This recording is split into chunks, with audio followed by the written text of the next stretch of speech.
Hello, this is Devin Nodland with your class Firearms Inspection and Troubleshooting. Today is our week 1 assignment, and we're going to be going over some safety stuff and function checks. So first things first, obviously this is my in-home workstation. I got one out in the garage, but its lighting's not as good. And so inside here, basically, I never have any kind of live ammunition. So basically, I double check my workspace anytime. You know, I've got some dummy rounds right here. You can kind of see they've got dummy markings on the side of them. Of course, a snap cap. Verifying that I don't have any magazine in the firearm, or any ammo in the magazine or firearm itself. Of course, we're going to go over the safety things. I've already kind of safety checked these things as well, but we'll go over those pieces initially. So initially, that's the very first thing that I do. As far as a firearm, so obviously I've already checked this one. There's no round in the chamber. This firearm in particular does not have a selectable safety. It also does not have a magazine inserted, so there's no source of ammo, no ammo inside the chamber, no ammo stuck on the breech face, and no ammo in the magazine. However, for some reason you get your firearm and say it's in this configuration, and you're going to decide that you're going to begin working on it. Very first thing, I look at anything. It's an old military thing, a safety, magazine, chamber safety. So I look for an external safety. If the gun has one, I engage that in external safety if it's possible to get firearm with safety. If it doesn't, I move on to the next step, which is magazine, which is remove the food or feed source. This can be any kind of detachable magazine, or if you were using a belt-fed firearm, remove the belt of ammunition. Chamber, of course, right now I can't see the chamber, so I've got to cycle the weapon in a manner where I can see the chamber. So I'll lock my chamber back into the rear, inspect the chamber, inspect the breech face, double check the magazine well, and then as a last step I would double check the safety. Some firearms can't be put on safe until after you've done this. Like an AR-15 can't be put on safe until the weapon is at least cocked, and some people will store their weapons with the hammer down. Anyways, so that makes sure that my workstation, my immediate workstation, is clear of ammo, and that there's not a chance that I accidentally grab a live piece of ammunition while I'm working on this firearm. So anyways, as far as the performing of the function check, so after I've kind of verified that everything's clear, there's basically 3 steps that you kind of check out at first, and then we'll kind of go through the rest of the cycle of operations. The very first one is going to be locking. So on this one, this barrel, the way that it works is this barrel has a big block that's going to come up into position into the slide and lock it. And what I'm doing is I'm just releasing the slide slowly until I see, I gotta figure out a better way to angle this light, until I see that chunk pop up into place. You kind of have like a flush bevel up here, if that makes sense. If this were to fail, it would look something like that. If it was not actually coming all the way into battery, if you're not getting a full lock, that's what it would look like. When I let my finger off of it, it goes into battery. If I push my thumb down on this, it obviously doesn't work, okay? The unlock is just basically the opposite. I pull back and you'll see that it drops down and out of place. God, I hope that's really easy to see.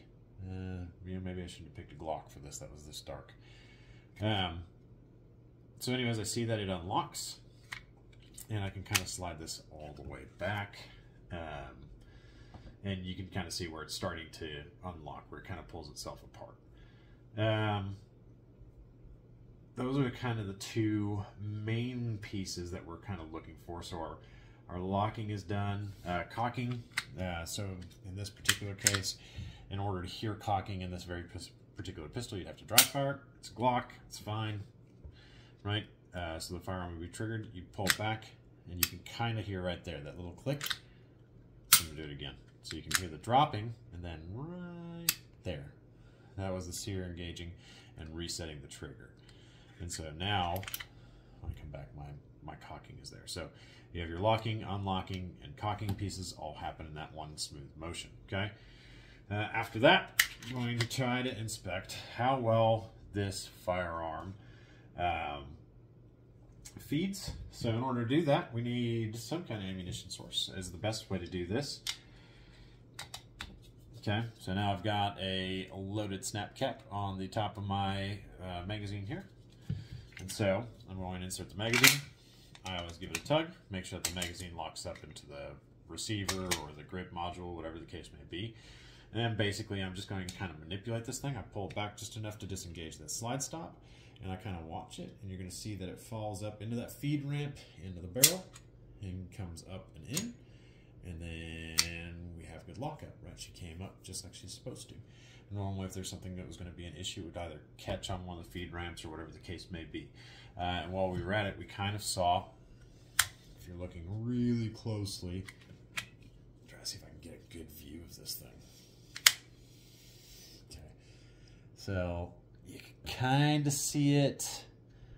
There you go. You can kind of see where you can see the extractor has clamped onto the rim of the case, and so that's kind of part of that feeding thing. And then of course it chambers it nice and in, and you have good lockup here on that piece. Of course, you could test fire again against the snap cap just to make sure that you don't have a potential head spacing issue. Sometimes if that's just off ever so slightly, it won't go. Generally speaking, the Glocks will, that trigger will engage even if the firearm is a little bit out of battery, because that's kind of how this weapon is disassembled. So anyways, got lockup with the round in it. And then of course we pull back, we have unlocking. It should have a little bit more force to it because now you actually have a round in there. And then I'm just going to kind of guide this thing back. Okay, it's extracting just fine. We're going to hit the extractor, and you'll notice that that round kind of popped off and at an angle there. It'll fall right out of the gun.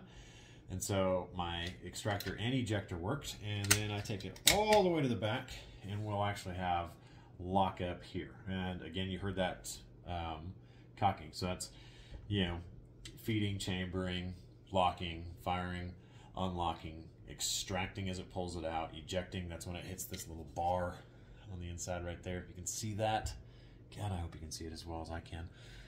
See that little bar right there? If I take the magazine out, you can see it. There you go. Now you can really see it. You see that little bar right there?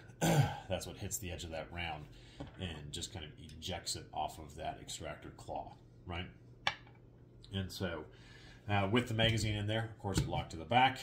No problem. And so everything so far in this feels like it moved pretty smooth, the only thing I really otherwise kind of listen for if I'm doing this, if I'm doing the actual test, I will listen a little bit for that reset of the sear. And so if I do that in full speed, pull the trigger, and then I've got the magazine, take that all the way out. And so now my magazine's all the way forward. If I release that in some guns, I'm listening for that chunk of that sear reset so I can test fire that pistol. Other things, just some fun things. If you are testing things out while you're function checking the pistol, especially if this is just a gun that you're doing some basic maintenance on, I check my lights, I check my lasers if it has one, and I check my optics if they're equipped. And so everything is nice and bright and shiny, though I do need to clean my optic, but I'll do that off the camera. And I think that's basically the main pieces that you're kind of looking for. Through this gun obviously is a pretty well maintained, and it's a Glock. So no major issues whether you're a Glock hater or not, which I used to be. But I'm starting to finally kind of like these ones. I just had to put some better optics on it. Anyways, let me make sure I've got everything. I think that's about it. Otherwise, I'm pretty excited for this class. If you were to try to not use dummy rounds, the extracting and ejecting is a little bit difficult. There are a few sources out there where you can kind of test the spring tension on the on the extractors, which I can kind of do it a little bit with the finger right there. You can kind of test that and make sure you don't have excessive play. Different firearms have different setups. If you're using an AR-15, of course your ejector is spring loaded, so you can kind of test the spring tension of that. You can take like the butt end of a pencil, push down on it, and kind of let go, and it should pop it a little bit out of the way. And then just making sure you got a good sharp hook on the edge of that extractor. And that's it. All right, excellent. Thanks so much.